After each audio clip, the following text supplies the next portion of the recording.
Welcome back to the channel. This is Trinity Storm and you are watching 12th part of What If Naruto Was Betrayed and Destroyed the Akatsuki. If you enjoyed this video, please like, share and subscribe to the channel. Now wasting no more time, let's start the story. And what I want is for all of you to die. Madara yelled evilly before thrusting his arm downward, which his Susanoo mimicked, and the massive blade he held sped forward in a murderous arc towards the warriors below. Damn it! Yelled Sasuke, activating his Sharingan Susanoo and barely blocking the sword with his bow.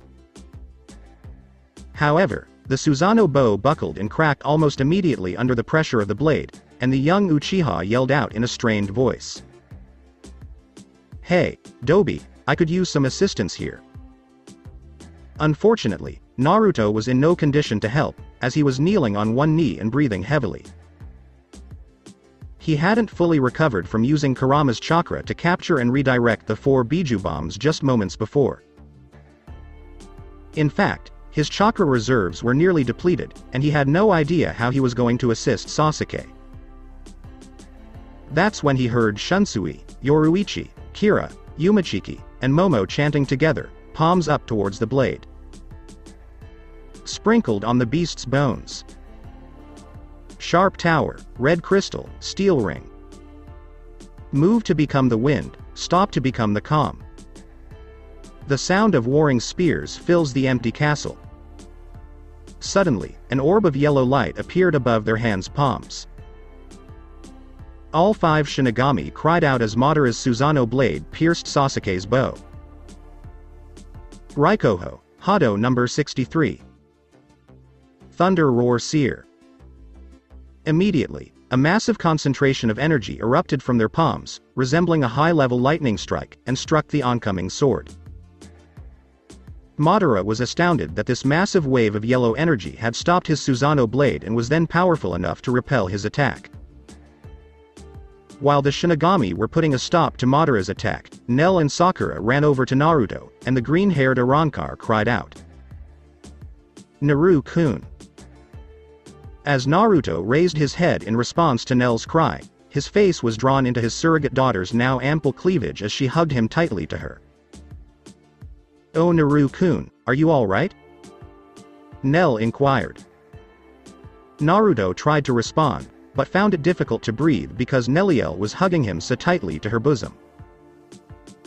Naruto was able to push his face away and say in a gasping voice after gathering his remaining strength, "Is that you, Nelliel?" "It's me, Naru-kun." "What happened to you?" Naruto asked, shocked, as he got a good look at her transformed state for the first time. "I know I must appear very different, but don't worry about my transformation. I've simply attained my adult Arrancar form." Sakura moved in and attempted to heal and restore Naruto's chakra just as he caught her hands and leveled a hard glare at her.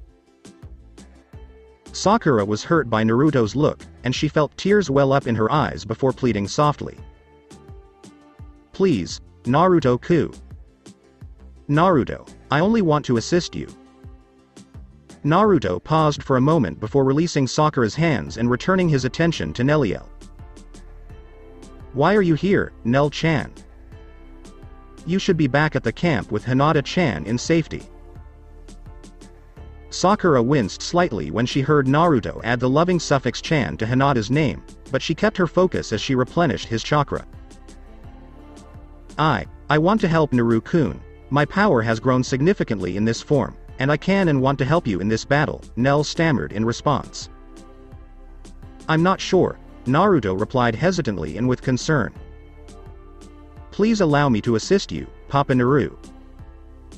Naruto's eyes widened slightly when she heard Nell, as it was the first time she had addressed him as her father.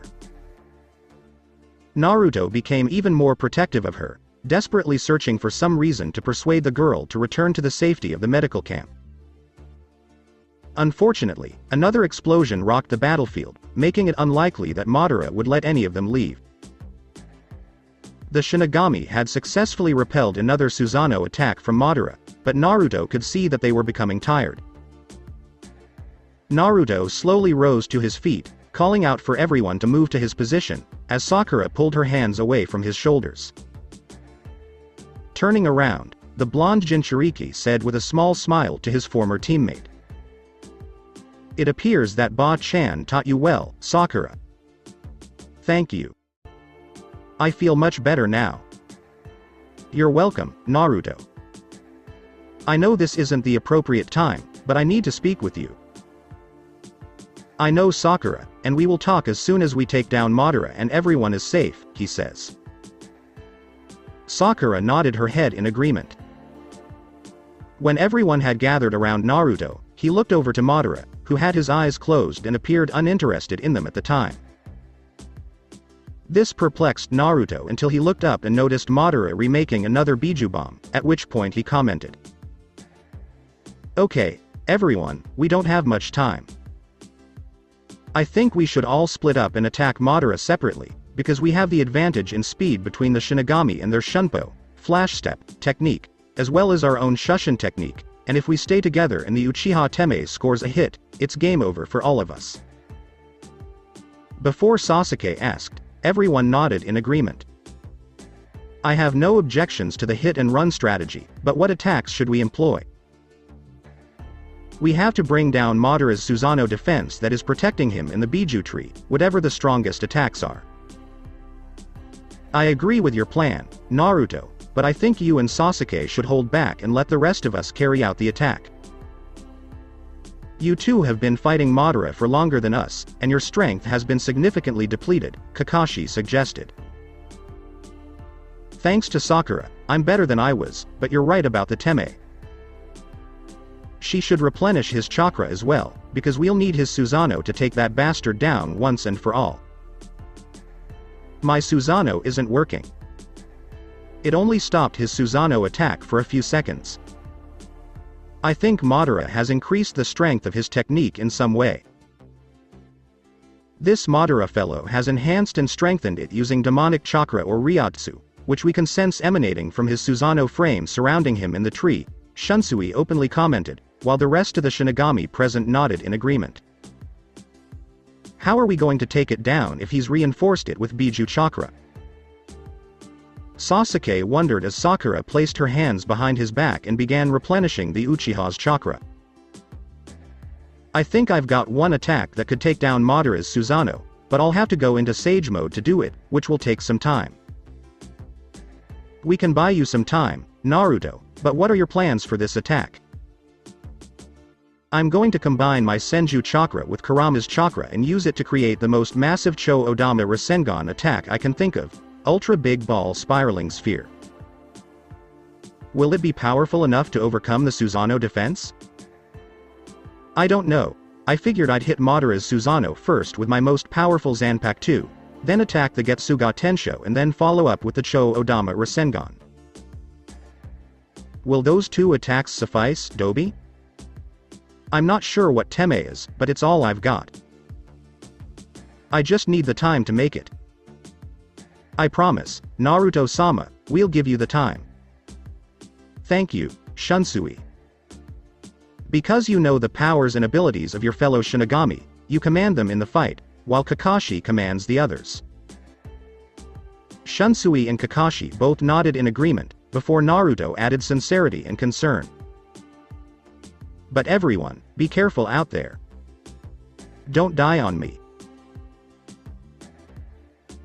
Another nod from Shunsui indicated his comprehension, and he, Yoruichi, Momo, Hira, Kenpachi, Yakiru perched on his shoulder, and Yumashika Flash stepped away.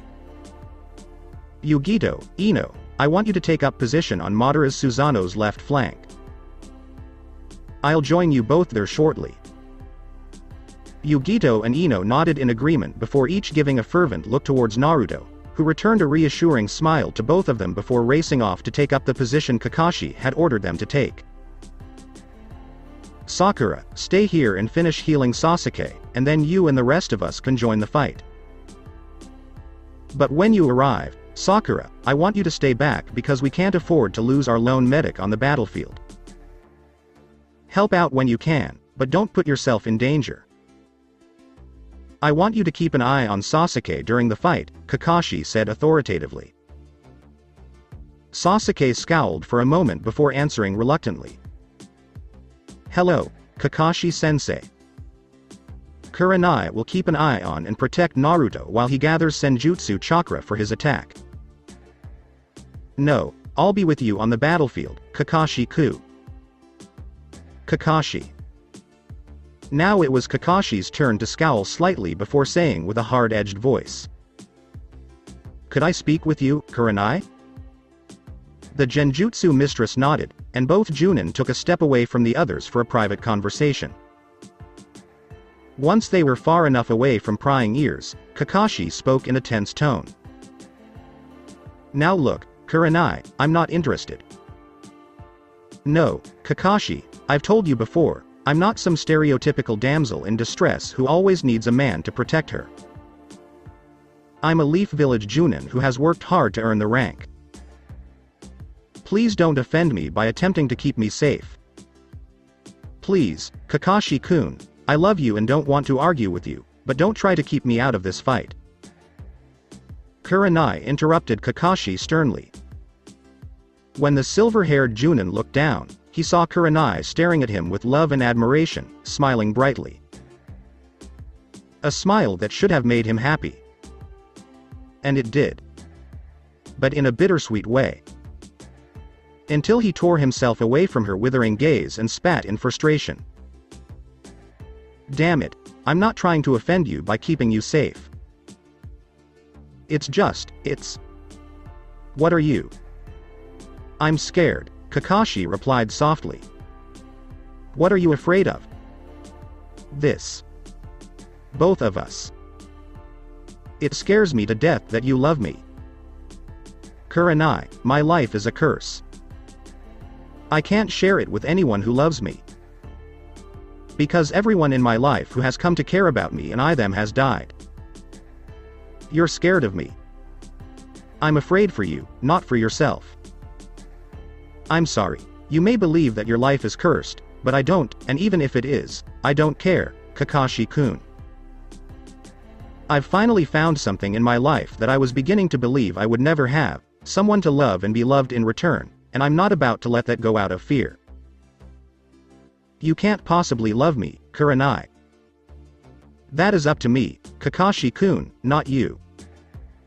I can't change your mind about fighting in this battle, can I?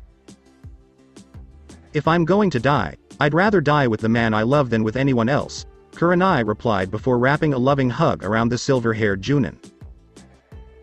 So Kakashi-sensei and Kurenai-sensei, who would have guessed? Naruto exclaimed openly as he noticed the two Junin hugging each other in the distance. It threw me for a loop when I walked in on them in bed together, Sasuke replied, mildly amused. A sad nostalgia swept through Naruto's mind as he turned to look back at Sasuke, Sakura still healing and replenishing his chakra. A few seconds later, the blonde Jinchuriki commented, wistfully but also bitingly. Well, doesn't this bring back fond memories? Team number 7 reunited, and it's just like old times, with me off to the side while Sakura fawns all over Uteme. As much as I'd like to stay and relieve this scene. Again, I need to start gathering my Senjutsu chakra, and since Kakashi's going to lose his argument, Nelliel, you can keep an eye on me. Of course, Papa Naru, I'll look after you. Naruto and Nell vanished in a flurry of leaves a split second later, leaving behind his two former teammates. Sakura commented in a saddened tone as she and Sasuke watched Naruto and his surrogate daughter vanish from view. When he sees us together, he's still bitter. Bitter, huh? If that's all he feels for us, we should be grateful. If it were anyone else, they'd hate us with every fiber of their being if we'd done to them what we've done to him over the years. I know we should have treated Naruto better as a team, but we were young and foolish, Sakura explained, but I don't think we did anything that should have made him hate us with every fiber of his being, as you put it. Why would you say something so stupid, Sakura? I only tried to kill the Dobi on several occasions in the past, and I'm pretty sure that's a valid enough reason for him to hate me if he wanted to. Sasuke retorted, his rage growing towards his ex-fiancée copyright-e. However, Naruto forgave you for that Sasuke-kun incident. Sasuke winced when he heard Sakura's affectionate suffix, but grew even angrier when he heard her remark. I know I've done things to hurt Naruto, and I apologize for that, but I don't think I've done anything to make him hate me to the extent you say he should.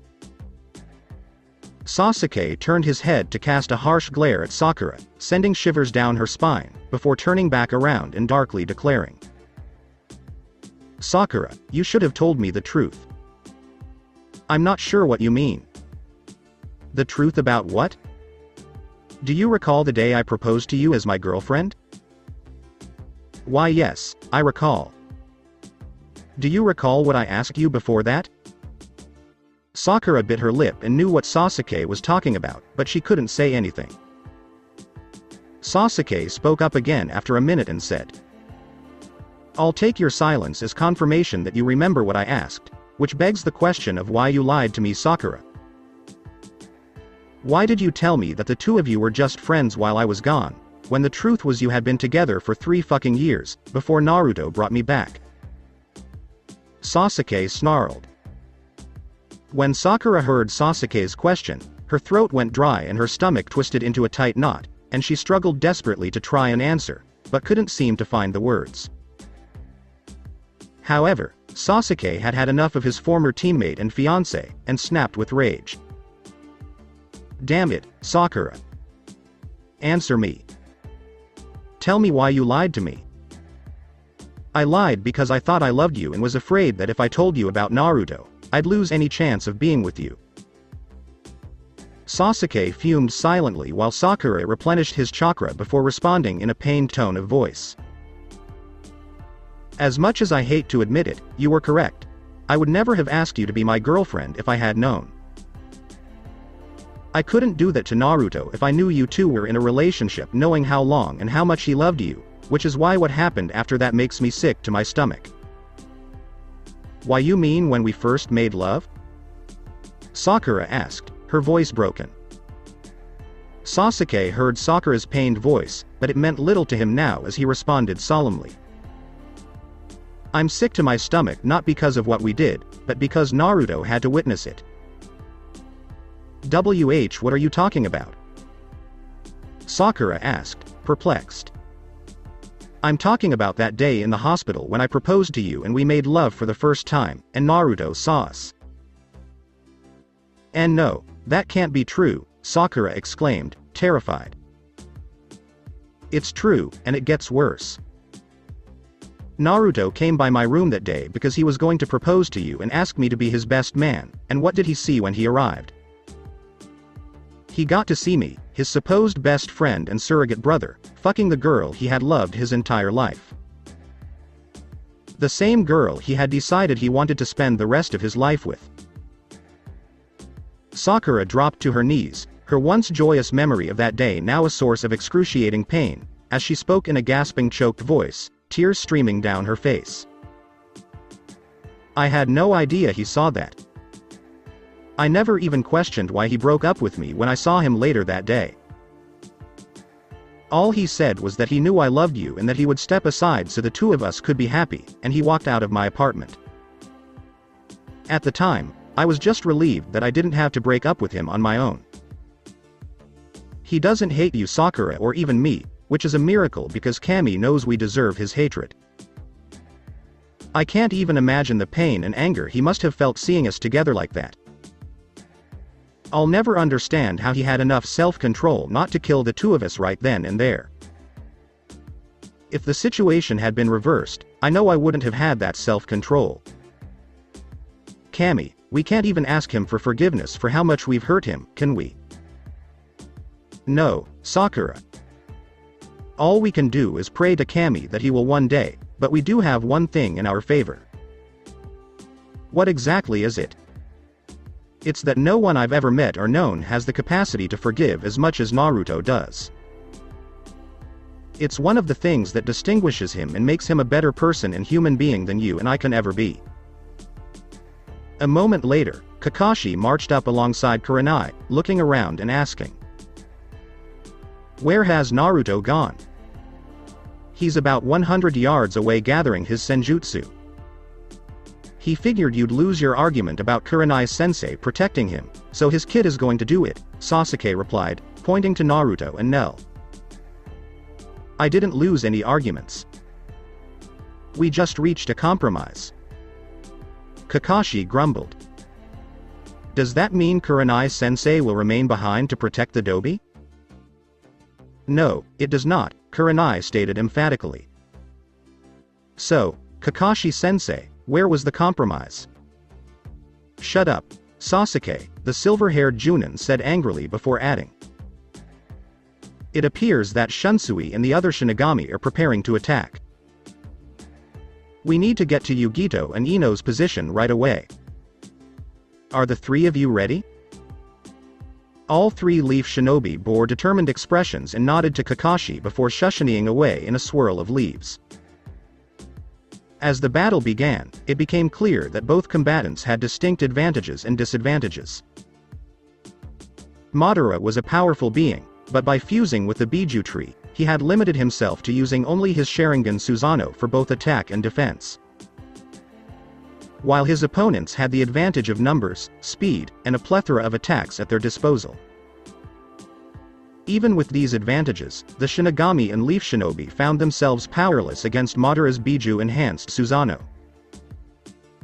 The battle had devolved into a hit-and-run affair for the next half-hour, with the Shinigami and Shinobi unleashing attack after attack on the Susanoo skeletal being while also dodging the massive blade it held. Indeed, from a distance, the scene resembled someone flailing at flying stinging bees with a sword. Unfortunately, stinging was the appropriate word, as the Shinigami and Shinobi discovered that even if they were able to inflict some damage on the Susanoo's skeletal frame, it would quickly repair itself thanks to Madara's infusion of Biju chakra. As the Susanoo being swung his blade yet again at one of his opponents, he missed. Madara's frustration reached a boiling point, and he yelled angrily, "I'm a malevolent tyrant. Enough of this. You annoying insects may be able to avoid my strikes, but try avoiding the power of a Biju bomb explosion." Madara then thrust his arm downward, causing the Biju bomb to fall toward the battlefield. No. Naruto yelled in alarm and was about to stop his Sage Mode gathering Senjutsu chakra to activate his evil wind technique and try to capture and redirect the Biju bomb again when he heard Sasuke yell. Don't do it, Dobi. Keep collecting your chakra. We'll be fine. Sasuke then activated his own Sharingan Susanoo and encased himself, Sakura, Kurenai, Ino, Yugito, and Kakashi within it using its frame. While Shunsui gave an order to his Shinigami companions. Kido Pyramid Barrier, Shinigami. A moment later, all of the Shinigami surrounded themselves with a green pyramid-shaped barrier, while Yachiru appeared in front of Naruto and Nell and chirped happily. Kenny sent me here to protect you too. The little pink-haired Shinigami then erected the same green pyramid-shaped barrier around them just as the Biju bomb exploded with tremendous force on the battlefield. This defensive barrier technique was developed by head captain Genryusai Shigekuni Yamamoto and was extremely powerful, capable of repelling all but the most powerful attacks. Unfortunately, one of those attacks was the immense power of a Biju bomb explosion. The barriers held up long enough until the explosion dispersed, but they eventually shattered, scattering the Shinigami in all directions. Susanoo lasted just as long as Sasuke's, but only because Yugito managed to reinforce it with her own Biju chakra. Even so, it wasn't enough to keep it from crumbling to the ground in pieces, but thankfully, both barriers had successfully protected everyone.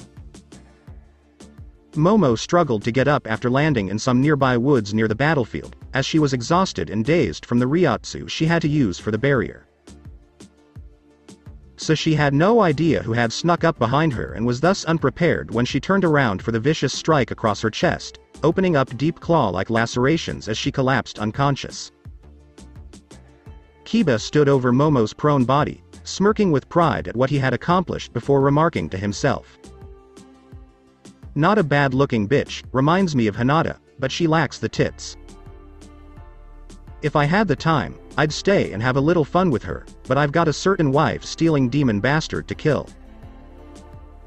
Kiba then reached down and carefully examined Momo's Zanpakuto, saying with a hint of evil and malice in his voice, "And this little item should come in handy to help me out."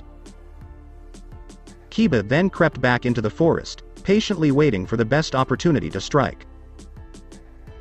As the Gotei Shinigami rose from the ground, they all converged on Sasuke's location and watched as the dust and debris from the explosion dissipated and settled. When they saw Madara still merged within the Biju tree and encased and protected by his Susanoo warrior, which didn't appear to have a scratch on it from the explosion, they all felt frustrated. Madara looked down and saw the expressions of resignation and defeat on his opponents' faces, grinning to himself before declaring contempt for them. "It's impressive that all of you survived, but I doubt you'll be able to do it again. Take some time to pray to whichever gods you worship, because your deaths will come very soon." Madara then closed his eyes and started working on yet another Biju bomb. As Shunsui observed, everyone seemed to exhale a sigh of resignation, as they were tired, frustrated, and at a loss for ideas on how to stop Madara. "Well, this really stinks. We've used nearly every Kido spell and Bankai at our disposal and we still can't seem to damage that monstrosity." "That's not entirely correct. We have caused damage to the Susanoo," Kakashi explained. "A fat lot of good it does us when the damn thing heals the damage almost instantly when we inflict it," grumbled Kenpachi. "Wait a minute, where's Momo?" Sasuke asked, concerned, as he and everyone else looked around. Sasuke was the one who first noticed the Shinigami officer stumble out of the woods, clutching her chest, before collapsing to the ground. "Sass Sasuke-kun. Momo!" exclaimed Sasuke before shushanying away to appear next to her. He snatched the young woman into his arms and dashed back to where the others were, shouting, "Please help her, Sakura, she's been hurt." Sasuke threw Momo to the ground, and Sakura's hands began to glow with green chakra light as she ran them over the girl's wounds. "Did the explosion cause this, Sakura?" "No, Kurenai-sensei, these injuries aren't consistent with explosion wounds. The way these lacerations look, it's almost as if she was attacked by some kind of animal." "Can you help her?" Sasuke inquired, concerned. "Isn't she important to you, Sasuke?" "Yes. She is," Sasuke replied softly, cradling Momo's head in his lap. "I can assist her. She'll be fine in a little while." "Alright, while the pink-haired medic is assisting Momo, what are we going to do about that old jerk in the tree?"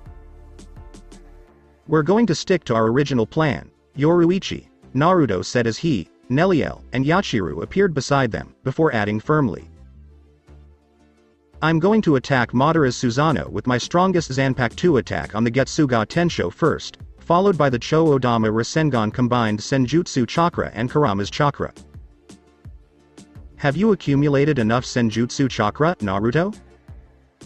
"I don't know, Kakashi-sensei, but what I have will have to suffice because we don't have any more time. We have to hit Madara before he completes another Biju bomb that will destroy us all." "Not to be a bother, Naruto-sama, but I'm concerned about that Susanoo being's regenerative abilities. We underestimated how quickly it recovers from the wounds we inflicted on it. We need an attack that can wound the beast's entire body at once. Can your Getsuga Tensho and Cho-Odama Rasengan pull it off?" "I'm not sure, Shunsui, but what other options do we have?" "You now have us for the battle, Naruto." Everyone turned to see the former Gotei 13 head captain Genryusai Shigekuni Yamamoto standing before them in all his regal glory. "Yamamoto-san." Surprisingly, Naruto exclaimed.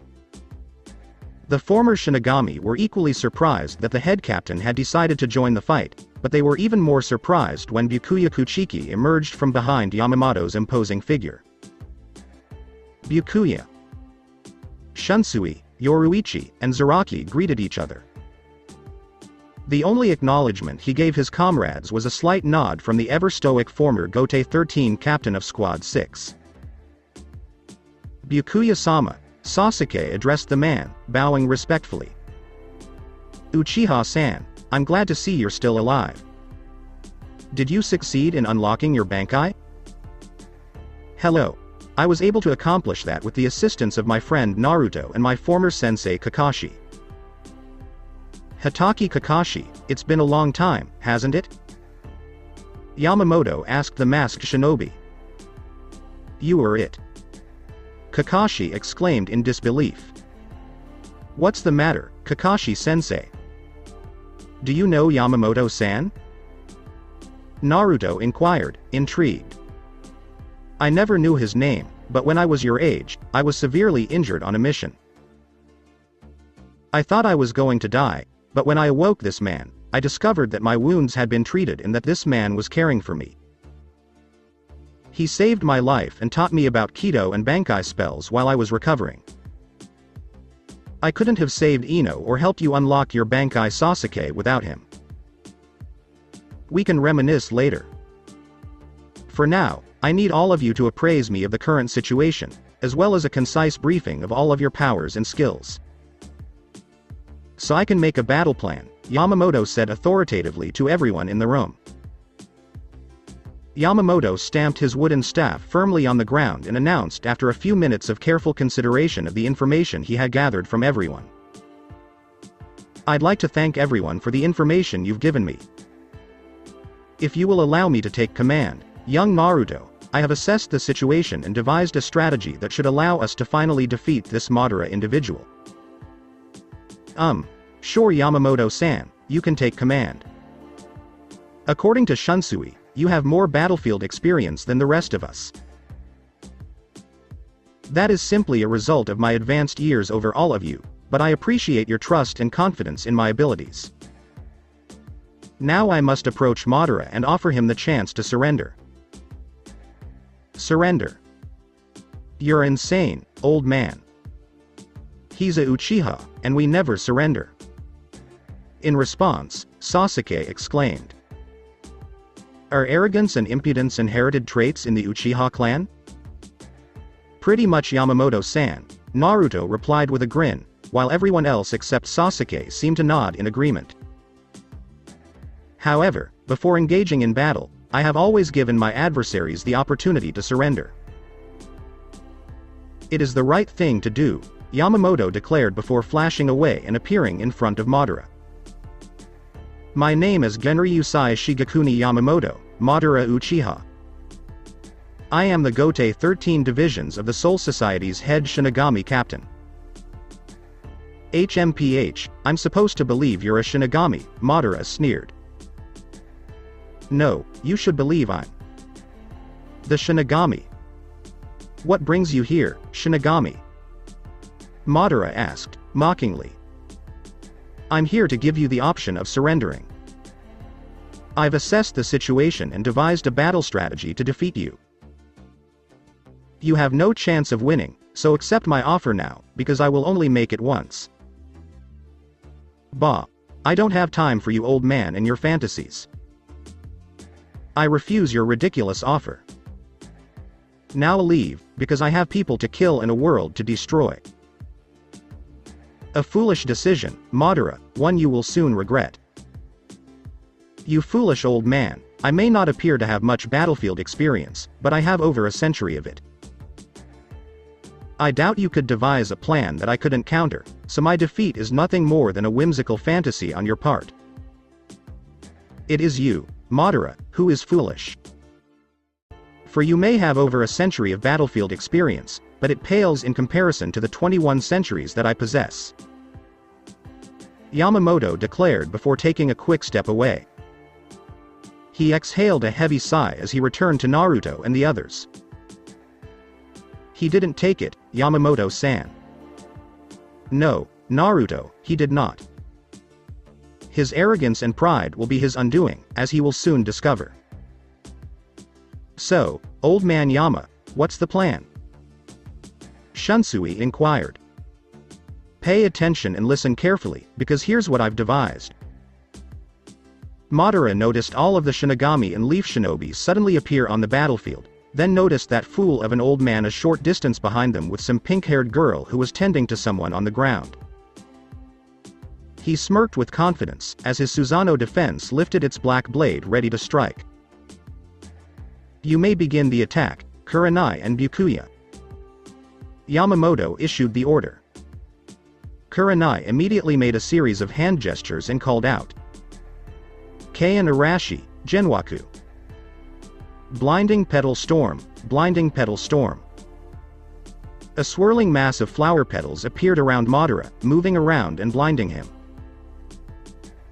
The elder Uchiha recognized this as a genjutsu and activated his Sharingan to dispel it, but it bought Byakuya enough time to get into position before dropping his Zanpakuto straight down and saying, Kagayoshi Senbon Sakura, vibrant display of 1,000 cherry blossoms.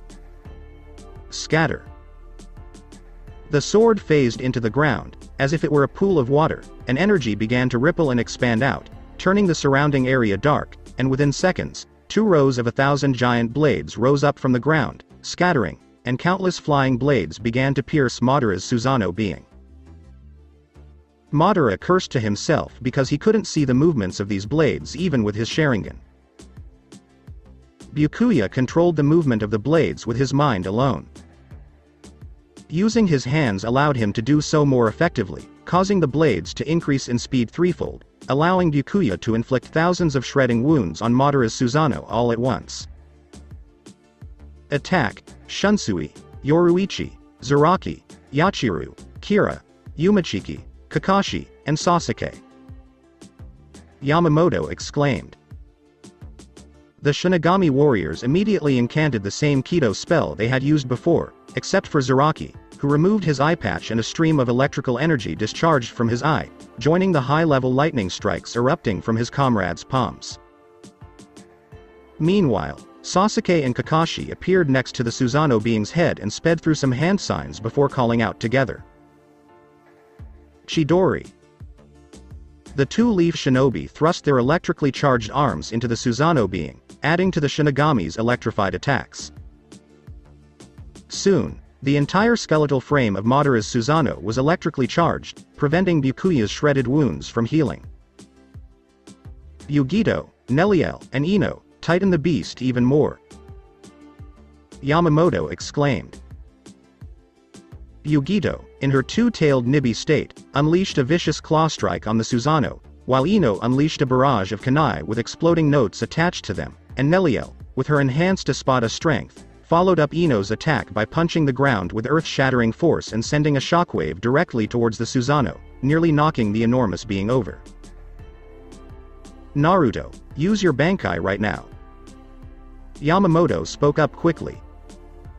Naruto pointed Zangetsu forward, one arm on his sword, the other holding the Zanpakuto straight and true, before shouting boldly. Alright, Zangetsu. Getsuga Tensho. When Naruto swung his Zanpakuto towards the Susanoo, a crescent-shaped wave of spirit particles erupted from the blade's edge and was now streaking directly at Madara. As the blue crescent of energy arced forward from point-blank range, it forced Madara to bring up his Susanoo blade to block the powerful attack. Now, Naruto, bring out your ultimate Rasengan, declared the head captain. Naruto quickly went through the hand signs, but before he finished, he mentally called out. Are you up for it, Kurama? I'm ready, Kit. Just be quick, because maintaining the balance between your Senjutsu chakra and mine is difficult. We don't want your damn ball of energy to blow up before you can deliver it. Naruto activated the final hand sign and raised his arms above his head, calling out. Odama Rasengan. Ultra Big Ball Spiraling Sphere. Ultra Big Ball Spiraling Sphere. A wildly spinning huge mass of chakra compressed into a high density in the form of a gigantic sphere appeared above Naruto. This swirling mass was a combination of Naruto's blue senjutsu chakra mixed equally with the Kyuubi no Yuko's red-colored chakra. "Everyone rush to my position," Yamamoto exclaimed.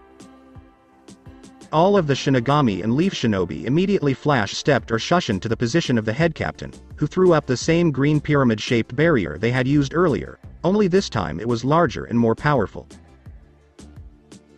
Madara raised his Susanoo blade to block Naruto's Rasengan, but it broke through the blade almost instantly, before striking the black skeletal frame of his Susanoo and crackling all around it, causing the elder Uchiha to scream in agony as the sphere of chakra then exploded. Except for Yamamoto, who stood proud and confidently watching with a keen eye as the Biju-enhanced Susanoo began to crack and then crumble to the ground in a heap around the Biju tree. The force of the blast was massive. A few miles away, Hinata and Princess Koyuki rushed out of a medical tent, along with several other people who had heard and felt the massive explosion that shook their camp. Several miles away, a large mushroom-like plume of smoke and debris rose towards the heavens, as everyone looked on in shock and astonishment.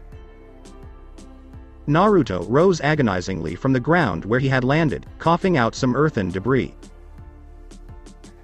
Unable to teleport to Yamamoto's position in time, he had to buffer the explosion using the Kyuubi chakra cloak as a shield. The blonde Jinchuriki gazed around, stunned by the destruction, as it appeared as if the force of the impact had blown every tree, shrub, and rock formation within a 1-mile radius away. Yamamoto dropped the green pyramid-shaped barrier before bringing his wooden staff forward and pointing it at Madara. Immediately, the wood began peeling off, revealing its true form of a standard katana, with a dark purple handle in a circular handguard. Even the strongest Shinigami are afraid of this Zanpakuto, even in its sealed form. Jaka Ryujin. Flowing blade like flame, flowing blade like flame. Taimatsu. Torch, torch. Then, with a single wave of Ryujin Jaka, Yamamoto instantly created a great inferno, engulfing Madara and the Biju tree. Madara screamed in agony as the fire generated by the attack completely consumed him and the tree he had merged himself with. Yamamoto increased the intensity of the flames, and soon nothing remained but ashes of the elder Uchiha and the tree to which he was going to destroy the world. "Look. There he is," Yoruichi yelled, pointing to Naruto, who was limping towards them. "Hey, Dobi, nice work on the Rasengan," Sasuke yelled to his former teammate, waving to him. Naruto grinned and waved back, about to say something when he coughed up blood and felt a searing pain in his chest. Looking down, Naruto wondered why a sword was sticking out of his chest, until he heard Kiba, who was holding the hilt of the blade behind him, proclaim as he fell to the ground, his blood quickly pooling around his body. "You damn demon, die. Die, you damn demon." Kiba yelled as he ripped the Zanpakuto from Naruto, who collapsed in a bloody heap. Kiba then raised his stolen Zanpakuto above his head, a maniacal grin on his face, ready to lower the blade and stab Naruto once more. As the sound of 1,000 birds crackled in the air, Sasuke appeared behind him and yelled with vengeance. "Chidori." Sasuke thrust his electrified hand into Kiba's back and severed the Inuzuka's spine as he dropped the sword he had impaled Naruto with. During this time, Naruto found himself in his mind's eye, lying in front of the Kyuubi's cell, weakly calling out to his tenant. "Kurama, what's the matter? I'm freezing." "We're dying, Kit, that's what's going on. Are you unable to heal us?" I wish I could, but that blade that was used on us was specifically designed to kill demons, so I can't counteract and heal any wounds caused by it, and your wound is too severe to be healed by normal means." "I'm sorry Kit, but this is the end for us," Kyuubi replied, his voice sad and regretful. When Naruto heard this tone, he closed his eyes and stammered before declaring. "It's okay, Kurama. You've saved my ass a lot of times in my life, so I can't really get mad or blame you for the one time you couldn't. I didn't think you were a worthy vessel to contain me when you were younger, but you proved me wrong as you grew up, and I can't think of a finer mortal to go meet Kami on the other side with. Thank you, Kurama. As far as tailed beast demons go, you're the best of them all, Naruto replied with a small smile before drawing their final breaths. Meanwhile, back in the living world, Sasuke yanked Kiba's hand from his grasp as he fell to the ground onto his back. The Inuzuka heir attempted to move, but found himself unable to do so. Kiba was frozen in terror as Sasuke's killing intent was overwhelming. As the Uchiha ground his boot into his chest, he heard Sasuke's enraged voice growl out with malevolence. I severed your spine, mangy mutt, which is why you can't move, and now I'm going to end your life. Sasuke reached around and grabbed his Zanpakuto from behind him, then raised the segmented blade above his head with both hands, fully intending to cleave Kiba in half. However, before Sasuke could deliver his killing blow, Kakashi appeared in front of him, blocking Kiba while keeping Sasuke at bay and commanding. Sasuke, please stop. Don't kill him. Sasuke glared at his former sensei before turning his head to see his only true friend's lifeless body lying in a pool of blood. Sasuke became even more enraged at this sight, turning back to Kakashi and spatting furiously at being prevented from seeking just vengeance for Naruto. Why are you stopping me? Naruto is dead, and this piece of shit is the one who killed him. He deserves to fuck die, so get out of my way and let me avenge Naruto. Believe me, Sasuke, I would love nothing more than for you to exact vengeance on Kiba for what he has done, but I can't let you kill him because Lady Tsunade's orders to Kurenai and me were for everyone to return safe and unharmed. I don't care about the Hokage's orders. This jerk is going to die for what he did. And if you try to stop me, I'll kill you to Hitaki. Sasuke screamed in rage. A scream ripped through the battlefield before Kakashi could respond to his student's threat, as Ino ran up Naruto's body. She immediately dropped to her knees, cradling Naruto's head in her lap and frantically pleading, sobbing over and over. Wake up, Naruto-kun, wake up. You can't be dead. You're too strong and stubborn to be killed. I promised Hinata that I would bring you back to both of us. So quit messing around, Baka, and wake up. You have to wake up, you have me and Hinata and a baby on the way. We were all going to be so happy together, so you have to wake up. Ha, ha, ha, cry all you want for him to wake up, he's not going to, you demon-loving whore. Kiba mocked. Kakashi was unable to stop her because he was still keeping Sasuke at bay. Ino was perched atop Kiba, gouging his eye out with a kunai. Kiba's agonizing screams echoed across the battlefield until Kurenai arrived and was able to pull the blonde Kunoichi away from her former student. A moment later, all of the Shinigami, including Yugito, Neliel, and Sakura, surrounded the injured Momo, who stammered when she saw Kiba for the first time. That's the guy who attacked me. When Sasuke heard this, he redoubled his efforts to separate from Kakashi and inflict pain on the Inuzuka heir. Ino, who was still restrained by Kurenai, saw Sakura and yelled in desperation. Save Naruto-kun, Sakura. You were trained by Lady Tsunade, you can do it, you can save him. Sakura approached Naruto and knelt down over him, tears welling up in her eyes. As she activated her Shoshin Jutsu, which allows a ninja to heal wounds by focusing their own chakra on their hands, the pink-haired medic's hands began to glow an ethereal green. The Shinigami grimaced as they watched the young girl pour more and more of her chakra into Naruto's wound in an attempt to heal him. They could tell when a human had died because they were spirits of death, and they knew Sakura's efforts were futile. Sakura turned to face everyone after a few minutes and, with tears streaming down her face, said in pain. I'm sorry, there's nothing I can do, I can't save him. Naruto-kun is no longer alive. No. That can't be true. Naru-kun promised me he wouldn't leave like Ichigo and the others. He said it was a lifetime promise. Naru-kun wouldn't lie to me, he can't be dead. Nell exclaimed in grief-stricken horror, refusing to believe Naruto had died.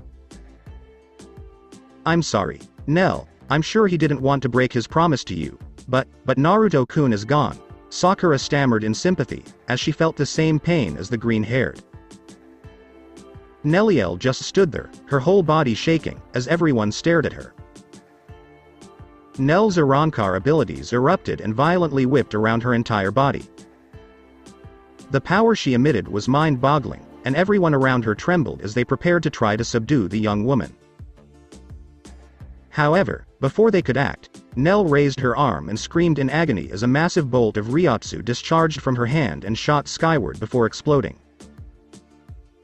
The remaining energy surrounding Nell's body began to dissipate at this point, and she collapsed onto the ground in her childlike form. Nell-chan! Ino exclaimed, breaking away from Kurenai and rushing over to the unconscious little girl. What the hell was that? Ino asked openly, kneeling down and cradling the young girl in her arms. It appears that Nell's Arankar power exploded from within her in a moment of unbridled pain and grief over Naruto's death, and we were fortunate that she directed the blast up and away from us, Yamamoto explained. As everyone tried to come to terms with Naruto's death, a sad pall of silence enveloped the battlefield like a shroud, punctuated only by the sobs of many of those present. The blonde shinobi had made a significant impact on all of their lives. Even in the short time the Shinigami had known him, they felt a bond with him, and his death had affected them in ways they hadn't realized. When Yamamoto declared, he finally broke the oppressive atmosphere around them. I know it's a small consolation for everyone, but Naruto's spirit should appear before us soon, and we'll perform the Kanso ritual for him. What exactly is the Kanso ritual? Kanso, or soul burial, is the process by which a Shinigami sends wandering spirits in the human world to Soul Society if they were good in life, or hell if their life was full of evil acts. Kanso is performed by tapping the soul on their forehead with the hilt of the Shinigami's Zanpakuto and transporting them to the afterlife young Uchiha. Will we see Naruto-kun when he appears? Ino stammered through her tears. I'm sorry, Ino, but a wandering spirit can only be perceived and seen by a Shinigami. After hearing Yamamoto's response, Ino became even more depressed, before the elder Shinigami added. However, we don't need to send Naruto's spirit to the Soul Society right away, so all of you can say your final words and goodbyes to him, and we'll relay his responses back to you. Meanwhile, Sakura could hear everything that was going on but could only stare at Naruto's lifeless face as tears streamed down her own cheeks. She couldn't believe Kami was so cruel as to take Naruto away, especially since she had finally acknowledged and admitted to herself that he was the one she truly loved. As the pink-haired Kunoichi looked around at the sorrowful and dejected expressions on everyone's faces, she realized how many other people loved and cared for Naruto and were experiencing the same grief she was. Sakura had an epiphany like a lightning bolt and knew without a doubt what she had to do and say. Kakashi-sensei, why don't you and the others go somewhere else to wait for Naruto Spirit Kuns to appear, while I close up and clean the wounds on his body? Are you game, Sakura? Why yes, I don't want Naruto-kun to return to Leaf Village looking like this. What about Kiba? Sasuke demanded angrily. I've already run a medical scan on him, and the wound you inflicted on him, Sasuke, is a mortal wound. I can't save him, and he should bleed out soon. I'll take care of the bastard after he dies, and prepare him for transport as well. Sakura gave a small sad smile as she watched everyone she knew leave with the Shinigami to await Naruto's spirit. She would miss all of them.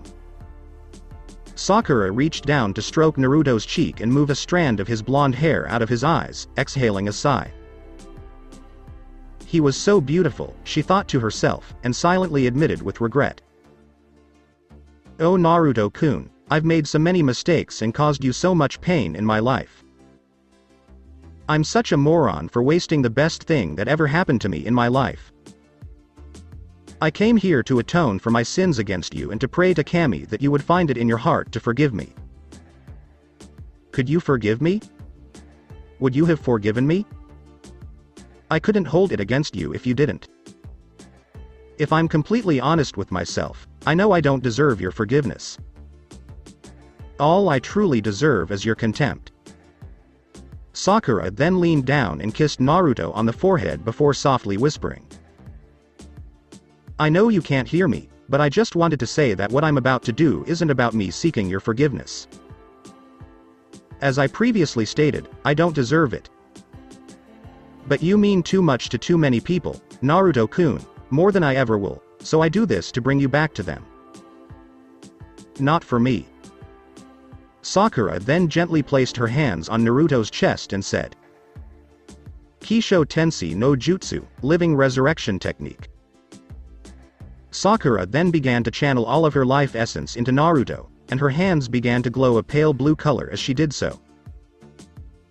A small smile spread across Sakura's face as she poured her life force into Naruto, as she felt no regret in doing so, only peace and contentment. Kiba regained consciousness nearby and craned his neck to see what Sakura was doing. Suddenly, he noticed Naruto's chest slowly rising and falling rhythmically, and the mortally wounded Inuzuka heir screamed in rage. What are you doing, Sakura, you bitch? Everyone turned to see what Sakura was doing after hearing Kiba's shout.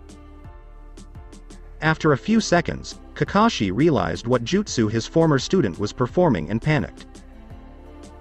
We must stop her. The silver-haired Junin rushed over to Sakura, but he was too late when he saw her slump over Naruto's body. He quickly lifted her off Naruto and checked her pulse before cradling the young girl against his chest and sobbing softly. When everyone came running up, they saw Kakashi crying and were perplexed as to what was going on.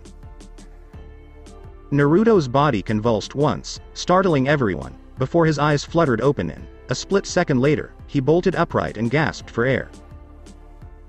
Naruto, you're alive!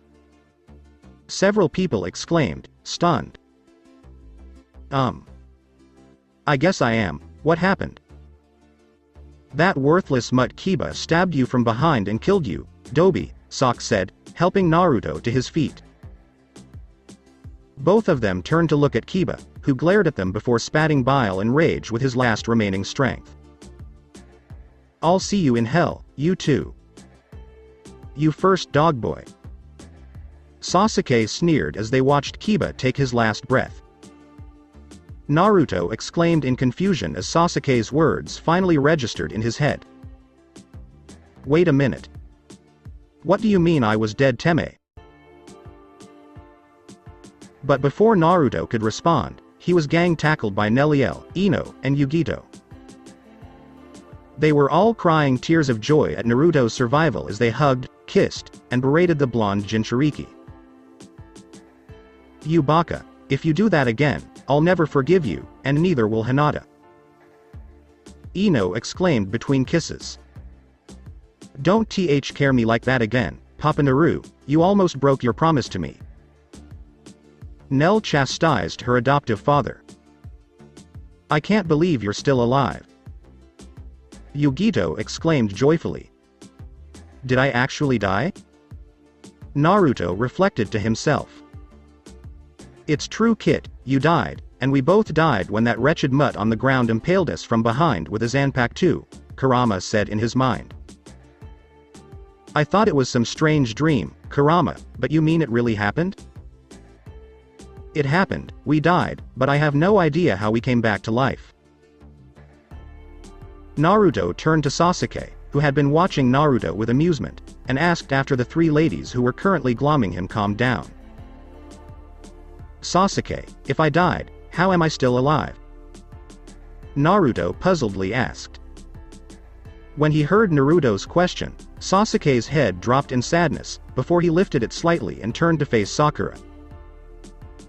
Naruto followed his friend's gaze until it came to rest on his former sensei, who was still clutching Sakura to his chest. Naruto's eyes widened in surprise as he rushed over to them. "What's wrong with Sakura-chan, and why are you crying?" "I'm sorry, Naruto," Kakashi replied, wiping the tears from his lone visible eye before adding.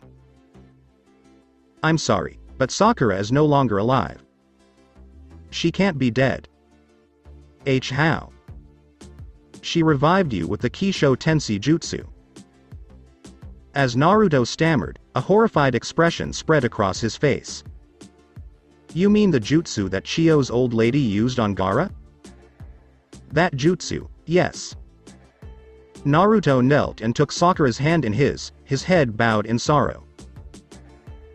"Kakashi, what exactly is the Kisho Tensei Jutsu?" Kisho Tensei Jutsu is a forbidden secret kinjutsu created by Lady Chiyo of Suna Kurenai. It is a technique that requires the user to exchange their life for one that is already dead. All of the Leaf Shinobi present let out a collective gasp before Ino asked, hesitantly.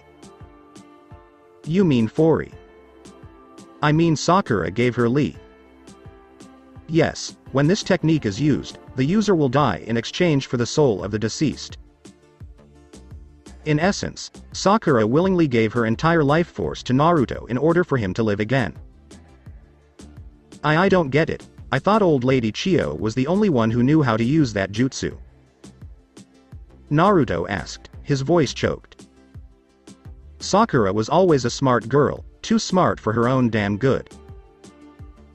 I can only guess she learned how to use the jutsu by watching Lady Chiyo use it on Gaara," Kakashi replied, his voice sad and bitter. Sakura's spirit appeared on the battlefield at that moment, and she looked around for a moment before noticing a strange chain protruding from her chest. She followed the direction of the links, puzzled, until she noticed that the chain had been severed. When Sakura looked up and saw where the chain was coming from, she saw all of her friends and the Shinigami standing around something. Sakura began to walk forward to see what they were staring at when her breath caught in her throat as she saw Kakashi holding her body and Naruto holding her hand. Sakura called out as she got closer and noticed many people crying. "Hello, everybody. I'm over here." "They won't be able to hear or see you, young lady," a voice from behind her said, startling the pink-haired Kunoichi. Sakura spun around to face the Shinigami commander Yamamoto, before stammering in confusion. What do you mean they can't hear or see me when you can? Your human friends and comrades can't see or hear you because you no longer live in that realm. I'm not sure what you're saying. What I mean, Sakura, is that you died in the human world and have now passed on into the spirit realm, where only a Shinigami can see and hear you. I know this comes as a surprise to you, and everything seems a little confusing, but your most recent memory should return soon. As if on cue, Sakura began to recall everything, including the decision she made to save Naruto. I get it now, Yamamoto-san, but what is this strange chain I'm wearing? That is what we call the chain of fate, and it connects the soul to its living body. When this chain, such as yours, is severed, the soul can no longer return to its body and live. What happens next? You can move around freely if the chain is broken, but this also causes the chain to corrode slowly. So, before this corrosion becomes significant, a Shinigami must perform the Kanso ritual to send you to the Soul Society. What happens if the corrosion becomes severe? If the chain of fate is completely corroded, you will become a hollow, Yamamoto replied ominously. What exactly is a hollow? A hollow is a creature born from a human soul who, for various reasons, did not cross over to Soul Society after death and remained in the human world for an inordinate amount of time. They are corrupt spirits with supernatural abilities who devour the souls of both living and deceased humans. But what causes them to transform into such creatures? Yamamoto sighed before responding solemnly. After death, the vast majority of souls peacefully transition to the Soul Society. Some, on the other hand, remain in the living world to accomplish specific goals, such as looking after a loved one, protecting a specific location, or pursuing a grudge from beyond the grave. With limited abilities to interact with the living and, by definition, tied to their goals, many souls find themselves unable to cope when loved ones pass away or old enemies forget them. Some will become dangerously obsessed with achieving those goals, even if the means to achieve them empty the soul. For example, killing anyone who comes close to a loved one in order to keep them from hurting that person. As a result, the soul warps into a hollow, and ironically, the focus of their obsession often becomes their first victim. And the only way to avoid this is for a Shinigami to perform the Kanso ritual? Yes, if a Shinigami gives a soul burial, the soul will not become a hollow, but will be sent to the Soul Society to dwell until reincarnated into the human world. Sakura pondered what Yamamoto had just explained to her before turning her head towards the imposing Shinigami and declaring, "I don't want to become one of these hollow creatures. And it's possible that I'll break down in despair or regret as I watch Naruto-kun move on and forget about me. He was starting to do that when I was alive, which I don't blame him for. So it's best if I move on." Sakura then took a deep breath before stammering nervously, "Would you do me the honor of performing this Kanso ritual on me, Commander Yamamoto?" "The honor would be mine, not yours, Sakura. You performed the ultimate and most honorable act by sacrificing yourself to save another. So I am honored that you have asked me to perform your soul burial. But, before I do, I believe your comrades would like to bid you farewell. I'm not sure I'd be able to face them, especially Naruto-kun. I love him, but I'm at a loss for words after learning how badly I've hurt him over the years. Well, if you truly love him, don't cause him any more pain by denying him the opportunity to say goodbye." Sakura paused for a moment before nodding her head in agreement as she and Yamamoto began walking towards the others. Yoruichi noticed Yamamoto approaching Naruto, Kakashi, and Sakura as everyone stood around them and announced, "Hello, it's the old man with Sakura's spirit." Before Ino could respond, all of the Leaf Shinobi's attention was drawn to this. "What do you mean? I don't see Sakura anywhere." Remember, only a Shinigami can see and hear someone who has died in the human world and has now passed on into the spirit realm, as Sakura has. You may not be able to see her, but she is present. Correct, Shunsui, and before I perform the Kanso ritual on Sakura, as I was planning on doing with Naruto's spirit. Everyone has the opportunity to say your final words and goodbyes to her in private, and we will relay her responses to you. Momo Hinamori, would you be willing to translate and voice Sakura? "Hi, Commander Yamamoto," Momo said, bowing her head to the Shinigami commander. The young Shinigami then turned to the Leaf Shinobi and inquired, "Which of you would like to speak with Sakura-san first?" Everyone looked around at each other before Kurenai stepped forward and she and Momo walked a short distance away, where the Genjutsu mistress hesitantly asked, "What should I do?" "Speak up, Lady Kurenai. Sakura can hear you, but she won't be able to respond with her own voice because I will speak for her. Sakura, you and I were never close, and I regret that, but I just wanted to say that I'm proud of you for saving Naruto's life. The sacrifice you made honors you both as a kunoichi and a woman. Too often, praise is always given to a man who has made the same sacrifice, while women who make it are forgotten about," Kurenai declared before bowing in respect. "Thank you, Kurenai-sensei. I, too, regret that we never became close during my life, as I always admired and respected you. You always upheld and maintained the finest qualities of being not only a kunoichi, but also a woman of impeccable reputation, and I can see why Hinata holds those very traits with you as her teacher and friend. How could she not?" As Kurenai walked away to allow someone else to speak, Yugito surprised everyone, including Sakura, by stepping forward as the Kumo Kunoichi approached and spoke. Sakura-san, even though we don't know each other, I felt compelled to thank you for saving Naruto-kun. He has become important to me, and the thought of losing him is just. Thank you, Sakura-san. You care a lot about Naruto-kun, don't you? Momo said, echoing Sakura's words. I care for him, but I'm conflicted about my feelings.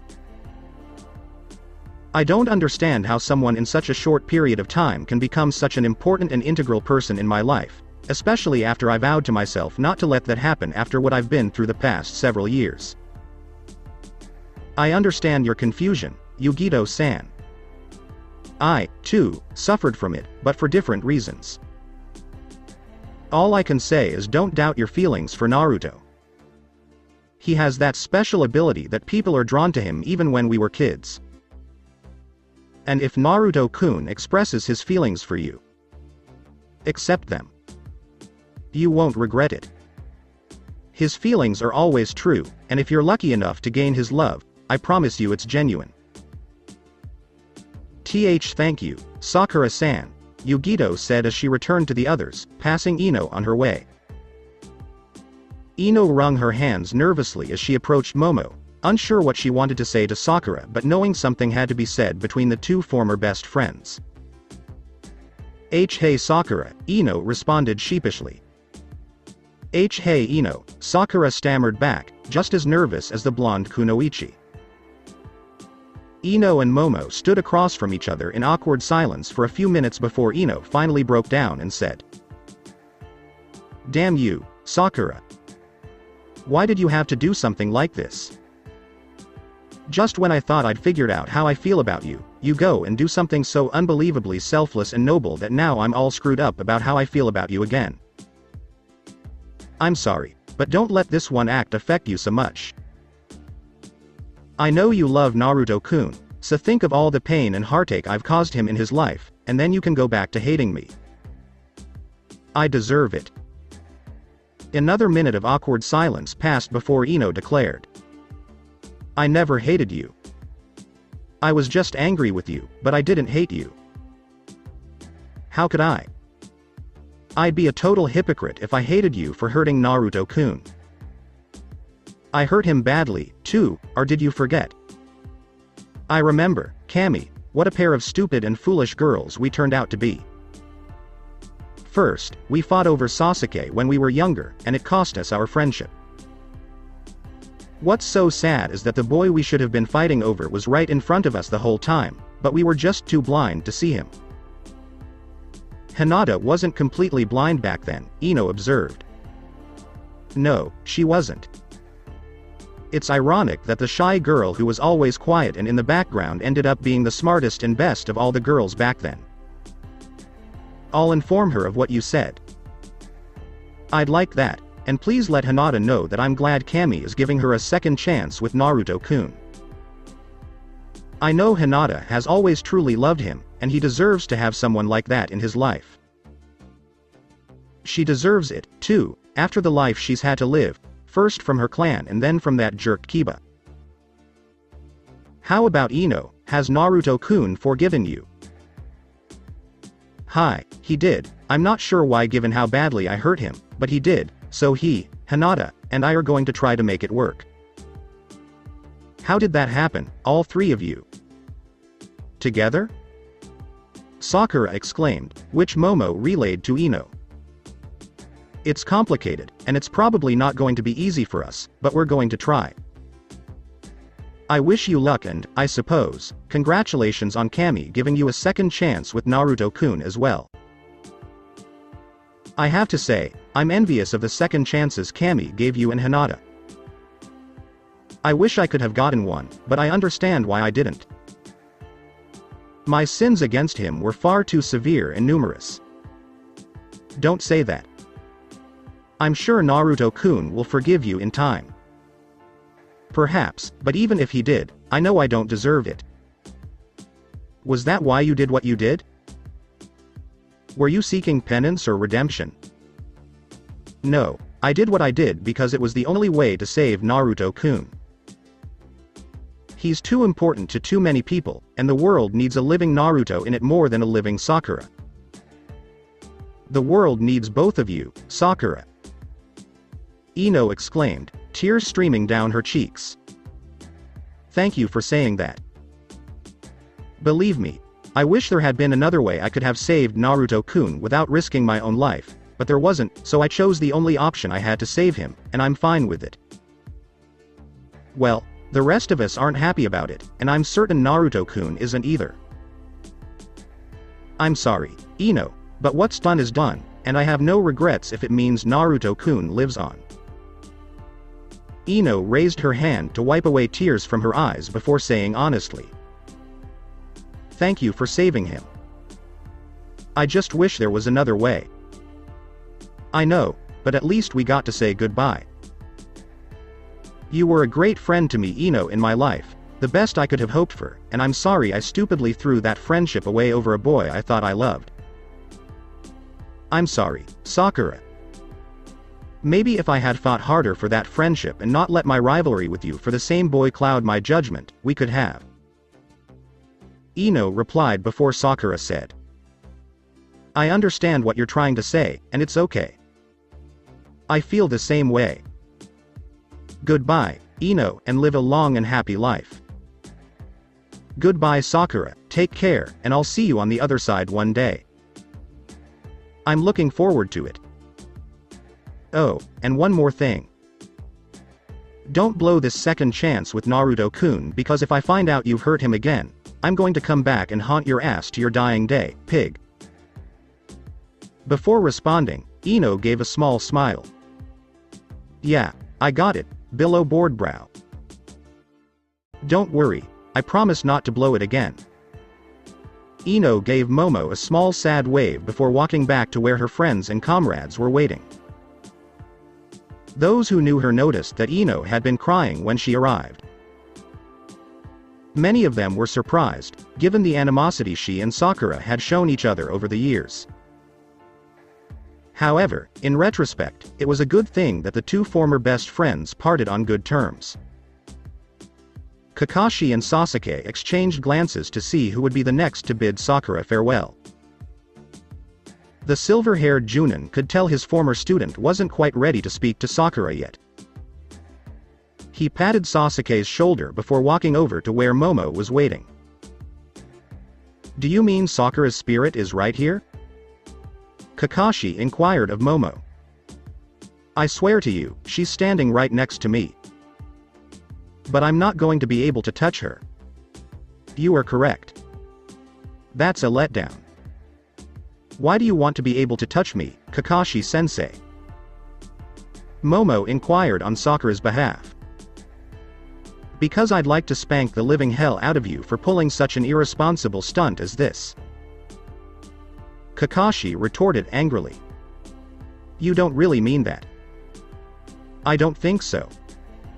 Kakashi-sensei, I'm sorry, but you wouldn't spank me for two reasons. 1. I'm far too old to be spanked, and if you tried, I'd file sexual assault charges against you with Lady Tsunade. They wouldn't stick, not after Lady Tsunade discovered why. Because of what you've done, she'll probably want to tan your hide as well. Perhaps, but that leads me to my second reason for not spanking me. And what is it, Sakura? Those who break the rules are trash. Those who abandon their comrades are worse. Oh, no. Kakashi cursed under his breath for his own words being used against him. Kakashi-sensei, I know you're upset about what I did, but there was no other option if Naruto-kun was to live again. There had to be another way. I also wish there had been another way for me to save Naruto-kun without risking my own life, but there wasn't. And, as I told Ino, I chose the only option available to me to save him, and I'm fine with that, sensei. Why do you bother calling me Sakura, sensei? Growing up, I was a terrible teacher to both you and Naruto. You were an excellent teacher. Sakura, stop lying. I was the worst teacher because I favored Sasuke out of some irrational desire to honor my late teammate Obito. And in doing so, I neglected both you and Naruto, which I cannot forgive. Kakashi-sensei, I forgive you. Can you forgive me? I don't deserve your forgiveness, but I appreciate it. And, yes, I forgive you. How could I not? Your sacrifice today is the same one Obito made for me many years ago. However, while I may forgive you, I doubt Naruto will. I understand, but maybe that's what I deserve. I've committed far too many sins against Naruto-kun in my life for him to forgive me. But if Kami believes it is necessary for me to leave this world without his forgiveness, I understand. Kakashi spoke up after a minute of soulful silence between the silver-haired Junin and his former kunoichi pupil. I guess there's nothing else to say except goodbye, Sakura. Please understand that I will remember you for the rest of my life. Goodbye and thank you, Kakashi-sensei. I will miss you as well, and I hope that Kami will grant us the opportunity to see each other again in the afterlife. I shall hope and pray for that as well, Kakashi said earnestly before turning to walk back to where his fellow Leaf Shinobi awaited his return. When Kakashi arrived, Kurenai slipped her hand into his own to comfort him, while nodding his head to Sasuke. The Uchiha inhaled and exhaled a deep breath before marching towards Momo, flashing a pleasant smile that caused Momo to blush slightly. Is Sakura present, Momo? Hello Sasuke, she's standing here next to me, Momo said, motioning to her right. Before saying anything, Sasuke stared at the empty air. Good day, Sakura. Hey, Sasuke-kun. HMPH, you still call me Sasuke-kun, even after we broke up, Sasuke remarked with a wry grin. I guess Sasuke-kun. Sasuke, old habits die hard. An uneasy silence fell over the former betrothed couple as both Sasuke and Sakura struggled to find the words to say, with Sasuke finding his voice first and asking. I just have one question for Sakura. Why? I'm confused, why what? Why did you start dating me 5 years ago, knowing I wasn't the one you truly loved? According to what I've learned, you were content with Naruto before I returned. Why would you throw that away, especially knowing how much he cared for you? Sakura let out a regretful sigh before speaking softly. I wish I had an acceptable response for you, but I don't. When you returned, I was a fool to throw away what I had with Naruto-kun, but at the time, I really thought you were the one I loved, Sasuke. I'm not sure I understand Sakura, were you unhappy with Naruto? I was happy, but I didn't realize how happy I was at the time. You must understand, Sasuke, that I have always believed that you were the one I loved since I was a child. And I was devastated for a long time after you left. I'm sorry you were upset by my departure, but you shouldn't have been. Back then, I never returned any of your affections. I would have thought that knocking you out and leaving you on the bench would have made my point. It should have, but it didn't because of the strength of my love, or what I thought was love, for you. And how about Naruto?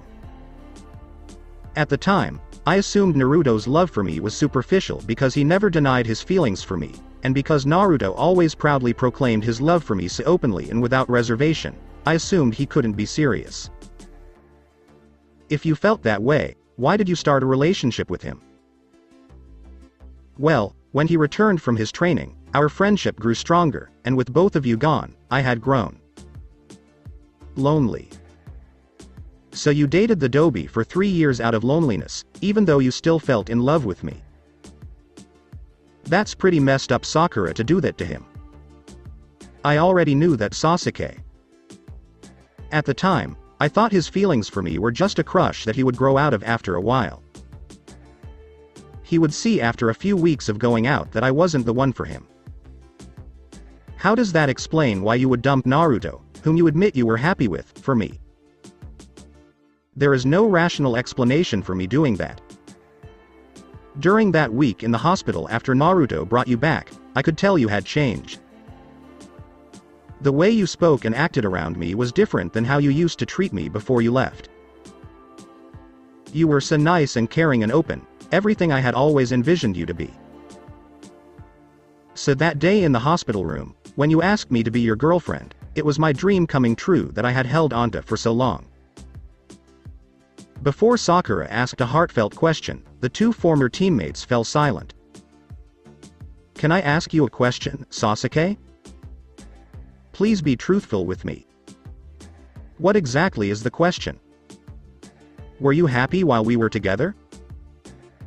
Sasuke stiffened slightly and creased his brow in thought as he considered how to respond to Sakura's question before finally saying, honestly, it's been so long since I've felt happy that I'm not sure what it is anymore, but I was content when I was with you, Sakura. I thought so because, as our relationship progressed, that's how I started to feel as well, and when I finally realized that, I knew a romantic relationship should be based on love and happiness, not contentment with another, and I also finally admitted to myself that the last time I felt truly happy was when I was with Naruto-kun. Can I ask you a question, Sakura? Please be truthful with me. Hello, Sasuke. How come Naruto could make you happy but I couldn't? I didn't realize it at the time, but the love and affection Naruto-kun showered upon me not only brought me joy, but also gave me a sense of safety and self-confidence in myself, knowing that no matter how many times I got knocked down in some way in my life, Naruto-kun would always be there to put me on a pedestal and lift my spirits.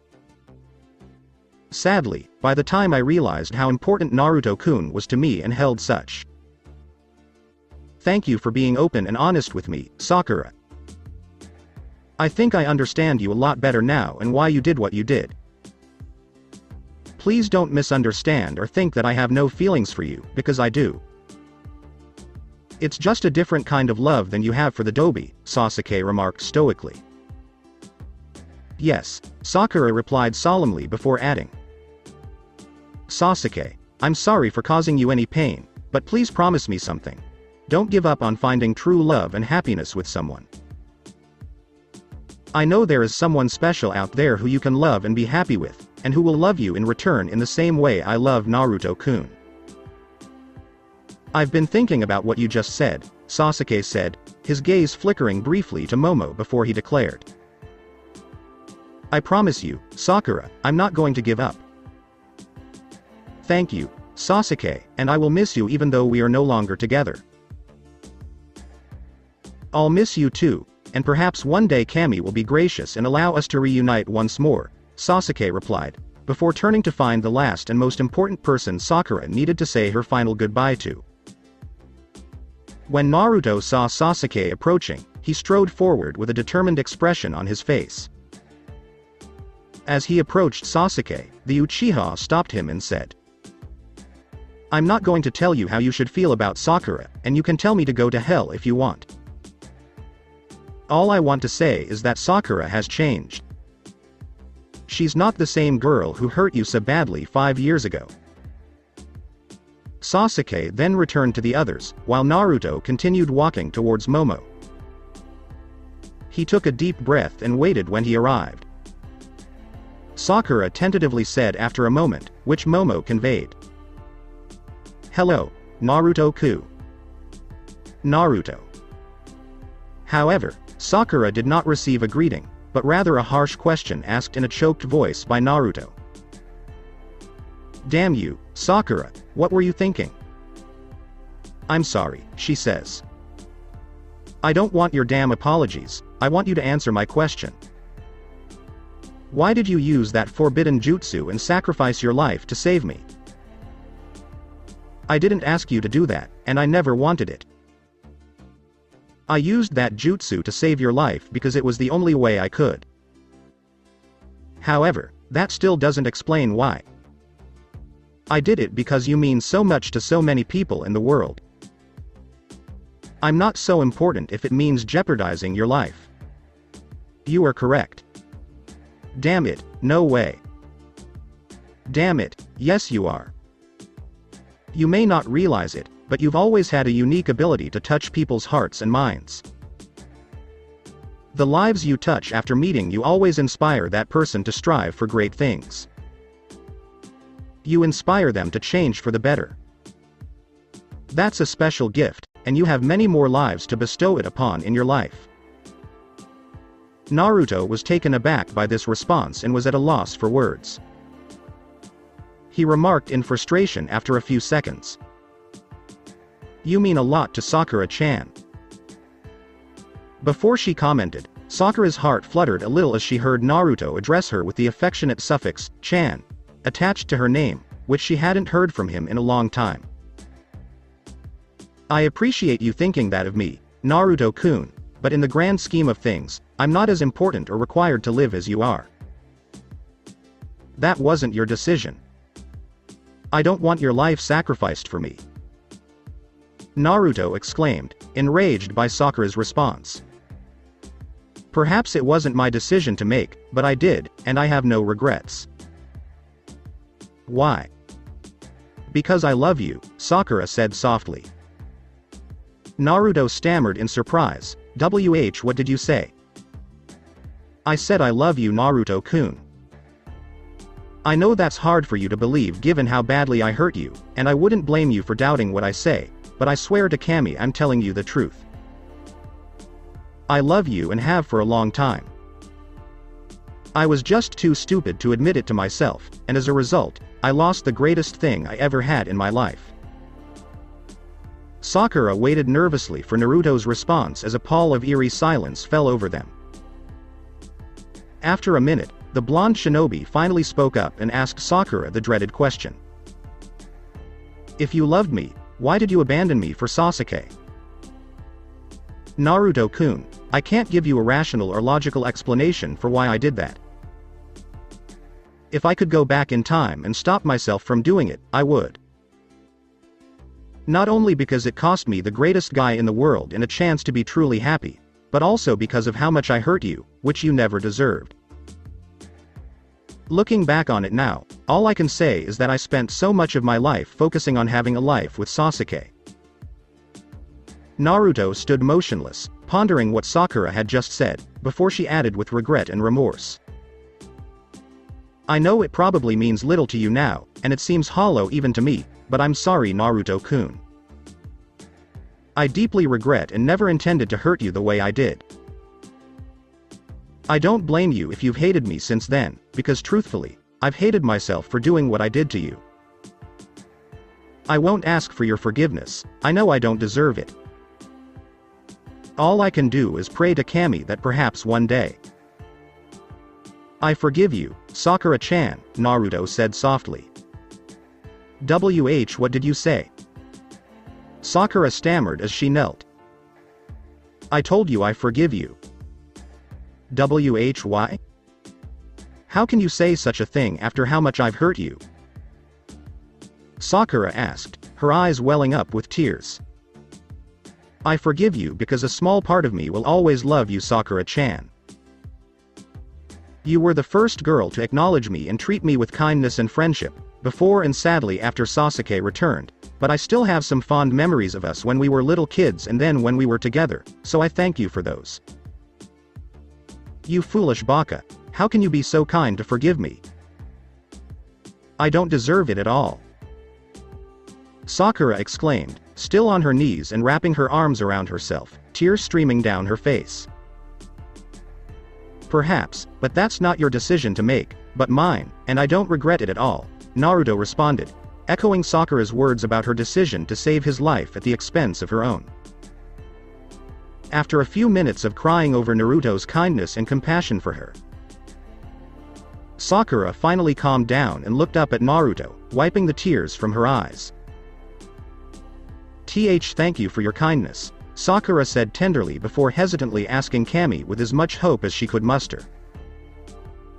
I know you don't feel this way anymore, but do you think there will ever be a time when you can love me as much as you did when we were together? I believe that day could come if Kami is benevolent enough to reunite you and I in his kingdom. I hope it does, Naruto-kun, and know that if I have to, I will wait for that day and for you for all of eternity, Sakura declared with love and sincerity. Thank you for saving my life, Sakura-chan. I wish you hadn't made the sacrifice you did, but there's nothing I can do. What has been done is done. All that remains is for Yamamoto-sama to perform this Kanso ritual to transport my soul to the afterlife. Kit, before you say your final goodbye, could you please convey to the young woman my thanks and gratitude for her sacrifice, as it not only saved your life, but also mine? Kuruma asked his container. I thought you didn't like Sakura-chan Kurama. To be honest, considering the pain she has caused you, Kit, I never have, but it would be dishonorable of me not to express my gratitude for what she did. Sakura-chan, Kurama would also like to thank you for saving his life. Who exactly is Kurama? That is the Kyuubi no Yuko's true name. Is it a good thing that I saved the nine-tailed demon fox? Sakura wondered. Kurama growled inside Naruto's head, grr. Yeah, it's a good thing, I promise, Naruto replied, before the realization that he was about to bid Sakura farewell hit him hard, as he stated in a pained tone. I don't want to say goodbye. I don't want to say goodbye to you either, so why don't we just say until we meet again? Sakura asked, her voice astounded. Alright. Until we meet again, Sakura-chan. Naruto, Momo, and Sakura returned to their comrades, having said their final words. When Naruto and Momo arrived with Sakura, the blonde shinobi knelt and lifted Nell into his arms, tightly hugging the young girl. As Yamamoto announced, both Ino and Yugito wrapped their arms around Naruto to comfort and support him. As Sakura requested, I will now perform the Kanso ritual, which will release Sakura's spirit from this realm and transport her to the Soul Society. Yamamoto then knelt, but as the imposing figure that he is, he could still look Sakura in the eyes as he instructed the young kunoichi.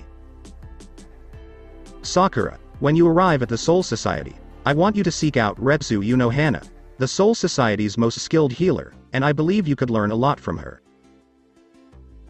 Tell Captain Unohana that it is my recommendation that she train you and induct you into the 4th Division of the Gotei 13. I'll go find her, Yamamoto-sama, but will she believe me? She will if you say one word that only she and I know, Yamamoto replied before leaning in and whispering in Sakura's ear. Kenpachi. Sakura nodded in agreement before closing her eyes and waiting for the head captain to perform the Kanso ritual. Yamamoto stood up and took a step back before bringing his wooden staff forward and pointing it at Sakura. The wood immediately began to peel away, revealing the true shape of a standard katana. The Gotei 13 commander then thrust the hilt of his Zanpakuto forward and tapped Sakura's soul. Everyone, including the Konoha shinobi, caught a brief glimpse of Sakura's image before she was transported into the afterlife and the Soul Society. A sad pall of mournful silence engulfed everyone, broken only by a brief sob from one of Sakura's comrades. After a few moments, Shunsui cleared his throat and declared emphatically. It is always a sad day when a comrade and a friend passes on into the afterlife, but they are never truly gone if you keep the memory and love you held for that person in your mind and heart. I can think of nothing nobler than someone willingly giving their life to save a comrade and friend that they cared for. Before Yamamoto confirmed his student, everyone took Shunsui's words to heart. Very well said, Shunsui. Hinata arrived on the battlefield moments later, flanked by Princess Koyuki and a few of her soldiers, as well as Daisuke and a few of his own.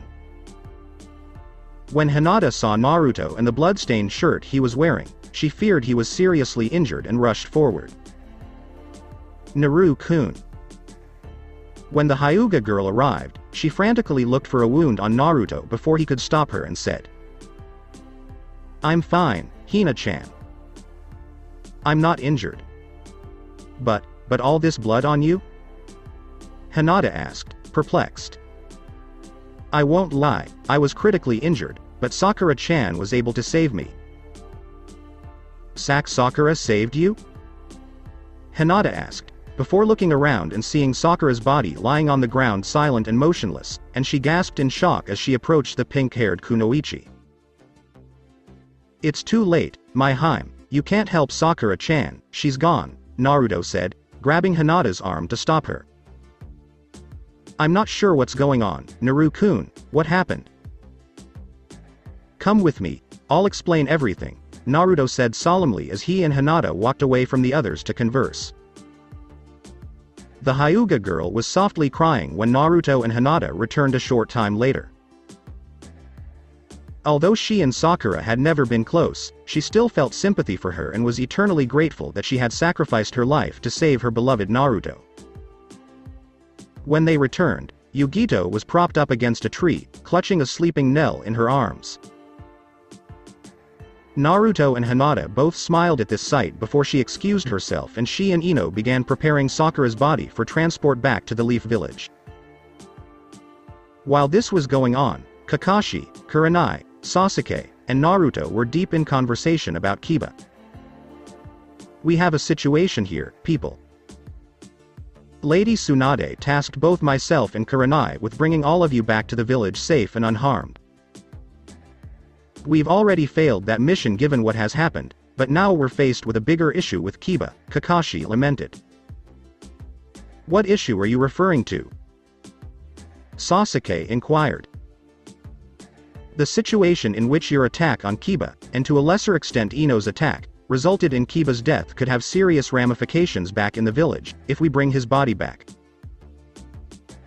It would take the Leaf Village coroner no time at all to figure out that it was a Chidori that mortally wounded Kiba, and Lady Tsunade would be required to have all of us undergo minesweep from a yamen. I'm not sure who the Inuzuka clan would go to war with, given that the Teme is the last of his clan. It's not that simple, Naruto. If the Inuzuka clan declared war on Sasuke, Lady Tsunade would have to intervene to protect him, pitting the Inuzukas against the village, not to mention if they also declare war on the Yamanaka clan for what Ino did, which would draw in all of the other clans due to the various treaties each clan has with another. In short, a full-blown civil war could erupt. There's an easy enough solution, just bury the mutt here, Sasuke remarked sarcastically. Watch your mouth, Uchiha. Kiba may have fallen in recent years, but he was once an honorable shinobi of the Leaf Village. We cannot leave Kiba's body here. The Inuzuka clan, and especially Sume Inuzuka, deserve to mourn for Kiba. I agree with Kurenai-sensei, not being able to mourn for Kiba without some physical representation of him would cause Sume and Hana great pain, Hinata said as she and Ino joined the others. Hinaheim, are you sure, after everything that bastard put you through the last 3 years? Naruto questioned. I'm sure, Naruto, please don't misunderstand me, it's true I've hated Kiba for the past 3 years, but he was once a valued friend and teammate to me. More importantly, while I've hated Kiba for the past 3 years, I've also grown close to Sume and Hana and many members of the Inuzuka clan, and they all deserve to mourn for Kiba, as Kurenai-sensei. Excuse me, but I couldn't help but overhear your predicament with your former comrade's death, and I believe I have a solution, Yamamoto offered. Yamamoto-san, what is your solution?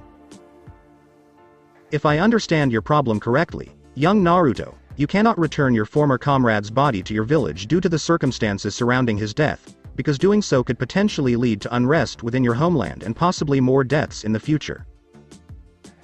Yes, Yamamoto-san. That is the situation we now find ourselves in, Kakashi replied solemnly. Then I propose that you return your comrade's body in a different form than it is now.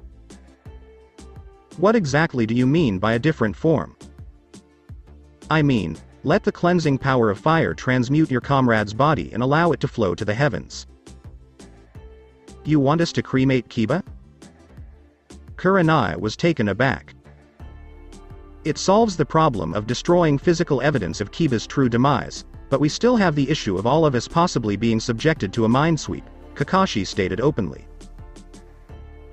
I can plant a false memory of Kiba dying a hero's death in all of us, Ino suggested to everyone. Will your fabricated memory be able to withstand a Yamanaka mind sweep? Yes, Kakashi-sensei, I'm the strongest Yamanaka in terms of our mental abilities, second only to my father, and I believe only he in my clan would be able to detect my false memory. Well, unless someone has a better idea, I'd say this is the best plan to go with. Everyone nodded in agreement with the silver-haired Junin, before Ino expressed concern. There is one issue. I cannot implant a false memory within myself. Well, that just blows the plan to hell, groused Sasuke openly. Not necessarily. I can request that my father mind-swap me. What will that accomplish? I believe that once my father sees this memory of what we're talking about right now, he will realize the situation we were in and act to protect us. So we're just supposed to trust that your father will ignore his duty and not turn us in? What other option do we have, Sasuke? I know it's a risk, but I have faith that my father will understand the consequences of revealing the truth to everyone, not just us. All of the Leaf Shinobi were deeply contemplating what Ino had just said when Hinata unexpectedly spoke up and said, I believe it is a risk worth taking. Inoichi-san is a kind and honorable man, and I believe Ino is correct when she says he will keep the truth to himself in order to protect not only all of us, but the entire Leaf Village. After all, what other option do we have? Do we all agree on this plan? Kakashi inquired. Everyone nodded their heads in agreement one by one. I guess our first task is to prepare Kiba for cremation. I'll get him ready. I'll assist you, Kurenai-sensei. Are you certain, Hinata? Kiba was once our friend and teammate, and that is how I remember him. I'll help you guys too, Ino said as the three women approached Kiba's body. Sasuke and I will dig and prepare a small grave for his cremation, Kakashi stated solemnly as he and Sasuke walked away, leaving Naruto and Gote 13 Commander behind. May I ask you a question, Yamamoto-san? Of course you are welcome. How come neither you nor the other Shinigami performed the Kanso ritual on Kiba as you did on Sakura-chan? We were unable to perform the Kanso ritual on your former comrade because his spirit was not available to us. What do you mean? I fear your comrade's soul had become so corrupt that when he died, he was transported somewhere else rather than to the spiritual world, as Sakura's did. What happened to his spirit? I believe his spirit was sent to a place called Hueco Mundo. What exactly is that?